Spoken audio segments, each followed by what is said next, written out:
নমস্কার, আশা করছি সবাই খুব ভালো আছেন। ধানসিঁড়ির আরেকটি নতুন ব্লগে সকলকে অনেক স্বাগত। এই কয়েকদিন আগে আমি ইকো পার্কের একটা ভিডিও দিয়েছিলাম, আজকে তার দ্বিতীয় পার্ট। আজকে আমরা যাব ইকো পার্কের মিস্ট গার্ডেন আর জাপানিজ গার্ডেনের। দুটো জায়গায় অসম্ভব সুন্দর।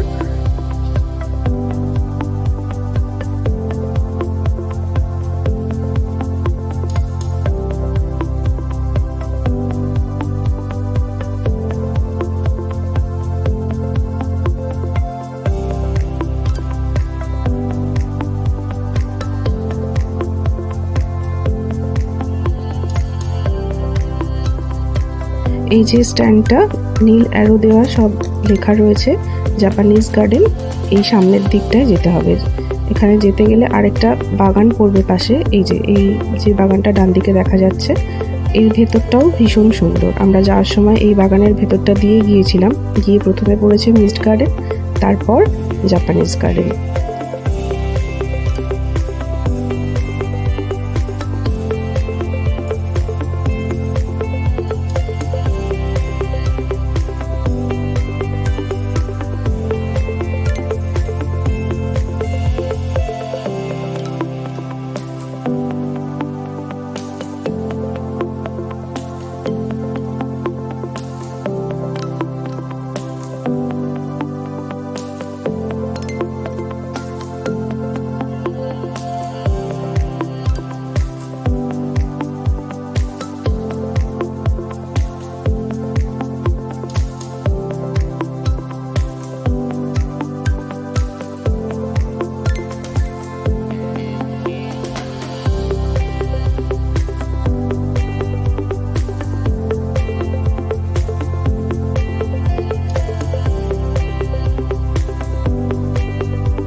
এই যে ইকো পার্কের এই অংশটাই হচ্ছে মিস্ট গার্ডেন। এটা 3 নম্বর গেটের কাছে। 3 নম্বর গেট দিয়ে ঢুকলে এই মিস্ট গার্ডেনটা কাছাকাছি হবে। এখানে কুয়াশার মতো একটা জিনিস তৈরি করা হয়েছে, মানে এই যে বড় বড় স্ট্যান্ডের ওপরে ফোয়ারার মতন একটা জায়গা থেকে জল বেরোচ্ছে, কিছুটা শাওয়ারের মতনই জিনিসটা। তো কুয়াশা পড়লে যেরকম একটা আবহ তৈরি হয় ভোরবেলাতে, সেরকমই জিনিসটাকে এখানে করার চেষ্টা করেছে। তবে এটা খুব সম্ভবত বিকেলবেলা 3টে কি 3:30-এর পরে মনে হয় এটা বন্ধ করে দেওয়া হয়। তবে সন্ধ্যের দিকে খোলা থাকে কিনা আমি ঠিক জানি না, এটা থাকলেও থাকতে পারে। তবে ফটোগ্রাফির জন্য এটা একটা পারফেক্ট জায়গা।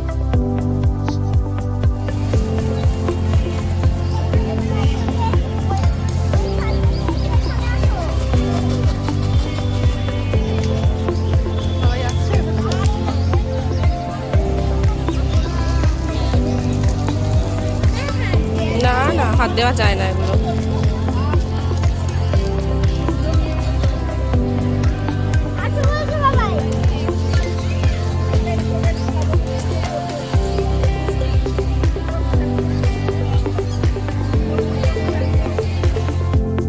এই যে এটা ইকো পার্কের সেই লেকটা। আমি আগের দিনের ভিডিওতেই বলেছিলাম যে এই টোটাল জায়গাটা হচ্ছে 480 একর, মানে যেটা 194 হেক্টর আমরা এই পরিমাপে মাপতে পারি। তো সেটার মধ্যে 100 একর মানে 42 হেক্টর জায়গা হচ্ছে পুরো জলাশয়। আর ওই যে ডোমের মতন যে অংশটা দেখা যাচ্ছে, এটা হচ্ছে সোলার ডোম। এই সোলার ডোম মানে খুবই উন্নত টেকনোলজি ব্যবহার করে তৈরি করা। অনেক রকমের এক্সিবিশনও হয় এখানে, অনেক রোবট গাইড, তারপরে সৌরশক্তি সম্পর্কে অনেক এক্সিবিশনও এখানে হয় শুনেছি। যদিও আমি পার্সোনালি এই ডোমটার ভেতরে এখনও পর্যন্ত কোনোদিনও যাইনি। আমি অনেকবারই গেছি ইকো পার্কে, কিন্তু এদিকটায় যাওয়া হয়নি। আমার একবার যাওয়ার খুবই ইচ্ছে আছে। যদি যাই কখনো আমি ভিডিও আপনাদের সাথে শেয়ার করব। 2000টারও বেশি সৌর প্যানেল নিয়ে এই সৌর গম্বুজ বা সোলার ডোম যাই বলি না কেন এটা তৈরি। আর এটা ভারতবর্ষের প্রথম সৌর গম্বুজ জাদুঘর হিসেবে কাজ করে। যারা এমনি দেখতে আসছেন তাদের কাছে তো অবশ্যই, যারা স্টুডেন্ট আছে তাদের কাছেও এটা খুবই শিক্ষামূলক একটা অভিজ্ঞতা আমার মনে হয় এখান থেকে সবারই হবে। ইনফ্যাক্ট অনেক স্কুল কলেজের স্টুডেন্টদেরও এই একটু বড় ক্লাসের মানে যারা 9, 10, 11, 12-এ পড়ে স্কুল থেকেও তাদেরকে ঘুরতে নিয়ে আসে এই সোলার ডোমটা স্পেশালি দেখানোর জন্য। আর এই সোলার ডোমের ভেতরের যা কিছু দরকার হয় বা তার আশেপাশে রাস্তার যে আলো, তার জন্য যে শক্তিটা প্রয়োজন হয় মানে প্রায় 180 কিলোওয়াট শক্তি এই সোলার ডোম থেকেই কিন্তু উৎপন্ন হয়, এবং যেটা নেট মিটারিং সিস্টেম দ্বারা চালিত। মানে এটা খুবই উন্নত একটা টেকনোলজি। আর 6 নম্বর গেট থেকে এলে এটা খুব কাছাকাছি হবে।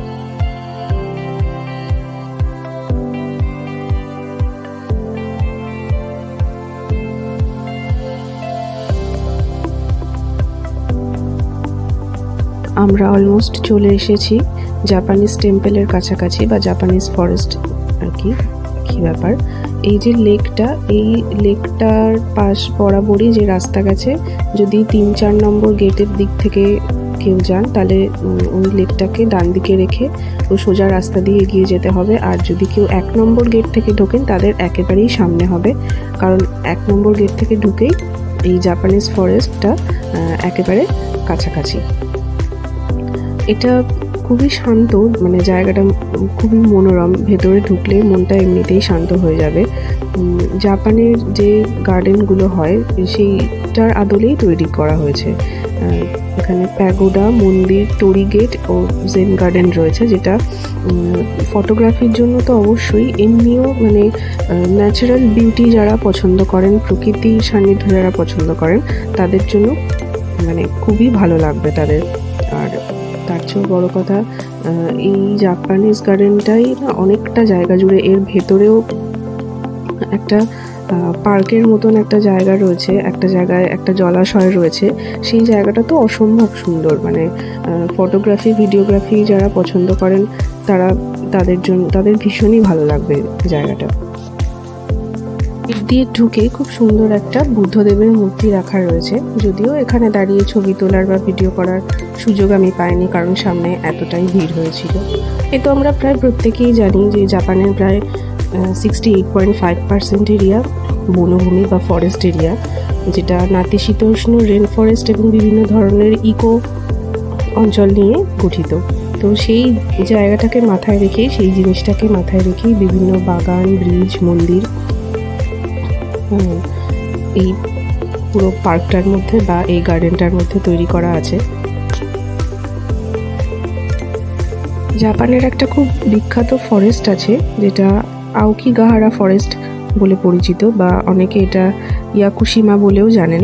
তো এই ফরেস্টটা মানে ইয়াকুশিমা বা আওকিগাহারা ফরেস্ট, এইটাকে মাথায় রেখেই মেন এই জাপানিজ গার্ডেনটাকে সাজানোর চেষ্টা করেছে।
জাপানিজ টেম্পল থেকে বেরিয়ে একটু সামনে এলেই এই জায়গাটা, এখানে বেশ চওড়া চওড়া সিঁড়ি সিঁড়ি মতন করে দেওয়া রয়েছে, আর এই জায়গাটা বেশ উঁচুও। এখানে দাঁড়ালে এখান থেকে চারপাশটা খুব সুন্দর দেখা যায়। আর এর ভেতরেও বলছিলাম না, একটা ছোটো মতো লেক আছে। এই যে সামনে এই লেকটা, ওই লেকটার উপরে একটা ব্রিজও রয়েছে, খুব সুন্দর, ভীষণই সুন্দর চারপাশটা। টেম্পেলের আশপাশটাও যেমন সুন্দর, টেম্পল থেকে বেরিয়ে এই জায়গাটা তো আমার আরও বেশি সুন্দর লেগেছে।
আমরা বেরিয়ে এসেছি ইকো পার্কের ভেতর থেকে। সারাদিনটা ভীষণই সুন্দর কাটলো।